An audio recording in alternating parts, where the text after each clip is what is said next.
महाराष्ट्र हा गडांचा देश आहे.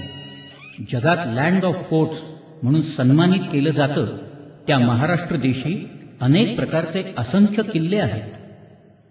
सपाट मैदानात एखाद्या पहिलवानासारखे दंड ठोकून शत्रूला आव्हान देणारे स्थलदुर्ग या देशात आहेत. गिरीशिखरांनी वेढलेल्या दुर्गमादी दुर्गम प्रदेशात तटबुरुजांचं शेलापागोटं बांधलेले गिरिदुर्ग आहेत आणि कोकणातल्या मौशार रुपेरी वाळू किंवा निळ्याशार समुद्राच्या प्रलयंकारी लाटांशी वर्षानुवर्ष झुंज देत उभे असलेले जलदुर्ग देखील याच महाराष्ट्र देशी आहेत. सह्याद्रीत मनसोक्त भटकंती करणारी भटकी मंडळी कोकणाच्या या निसर्गसुंदर भागाकडे मात्र साफ दुर्लक्ष करताना दिसतात. खरं तर सह्याद्री व कोकण हे महाराष्ट्राचे अभिमानदंड आहे. शिवछत्रपतींच्या असामान्य कर्तृत्वात सह्याद्रीचा जसा वाटा आहे तसाच तो कोकणाचाही आहे. कोकणातील अनेक दुर्गांना शिवछत्रपतींच्या चरणकमलांचा स्पर्श झालाय. त्यापैकी अनेक गड स्वराज्यासाठी झुंजलेले आहेत. शत्रू सैन्याला किनारपट्टीवरील स्वराज्यापासून दूर ठेवलेलं आहे आणि सिंधुदुर्ग, पद्मदुर्ग, खांदेरी व कुलाब्यासारखे अभेद्य जलदुर्ग तर खुद्द शिवाजी महाराजांनी बांधलेले आहे. कोकणातील काही जलदुर्गांना विदेशी राज्यकर्त्यांच्या कल्पकतेची जोड लाभलेली आहे.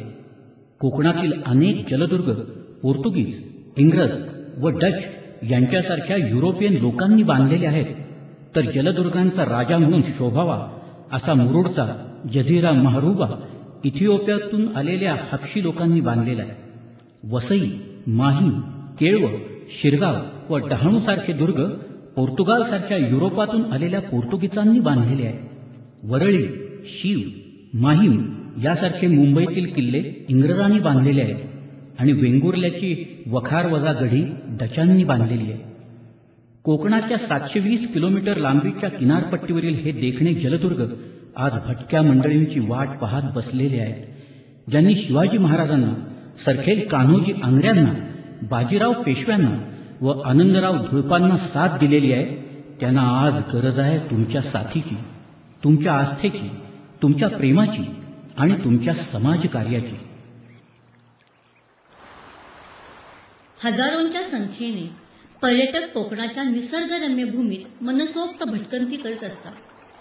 निळाशार अथांग सागराच्या रोरावर किनाऱ्या लाटा अंगावर झेलणे, रुपेरी वाळू स्टम्प्स गाडून क्रिकेट खेळणे आणि खेळून झाल्यावर अस्सल कोकणी पद्धतीच्या जेवणावर तुटून पडणे हे तर ठरलेलेच असते.